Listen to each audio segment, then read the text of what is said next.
Kevin here with your Maglight podcast, and we are all about preparedness at Maglight. Of course, the man who joins us, man, he literally wrote the book on preparedness, hurricane preparedness for home and family author and preparedness expert, obviously. Haskell Moore joins us. Hey, Haskell. Hi, Lou. How are you?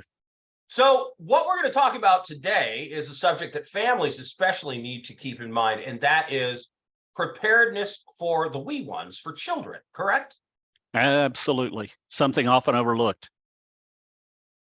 Well, what are the keys to being a well-prepared family that has preparedness in mind for their children?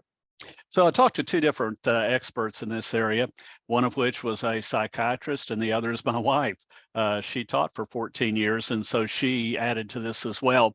The very first thing the psychiatrist said is don't lie to your children about what's going to happen when you have a hurricane coming in.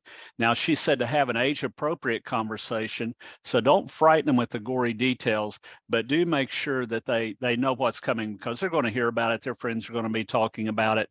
They know the house is not normal. So she said to reassure them that the family is going to do everything possible to ensure their safety, and especially talk to the teens who may be participating in the planning because they can be extremely helpful and creative.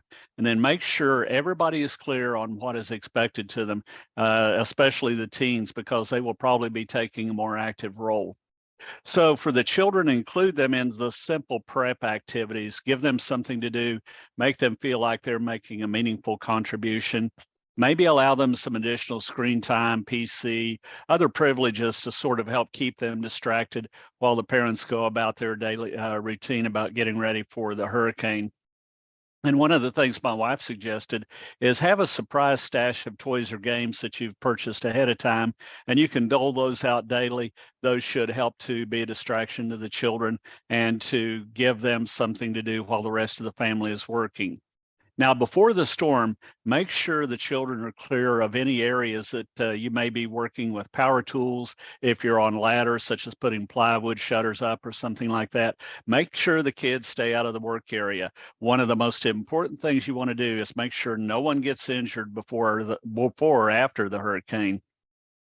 Then clearly communicate with your older children, again, especially teens, when they need to be home so they don't get caught out in that storm or you end up having to search for them before the arrival of the storm.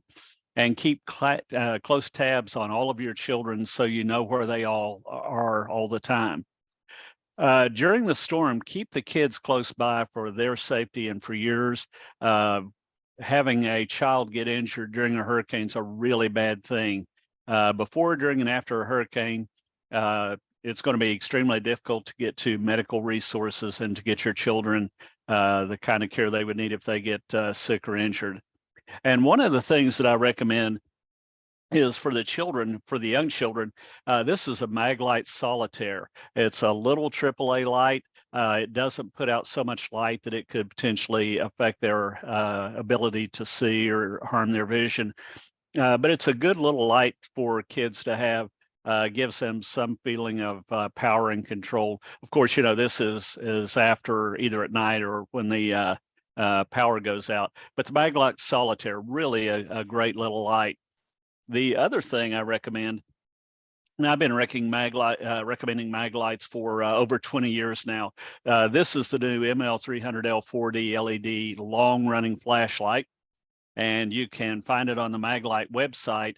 And this has a low mode. Now, I'm not going to turn it out. These lights are so bright that if I turn it on, it's just going to blow the camera all out, the exposure. So you can get a diffuser. This is an optional diffuser that you can get on there, and it makes a tremendous long-running night light. You can cut this down to eco mode. It'll run for over 2 weeks continuous on one set of batteries, or you can take the diffuser off if you need to inspect for damages, look for floodwater rising, whatever. Just look on long. Search for one of the lost children. Yeah, search for one of the lost children. Gosh, we hope it doesn't come to that. Which is supposed not to happen. That's why we're being prepared. Right. But just search for long running on the Maglight website.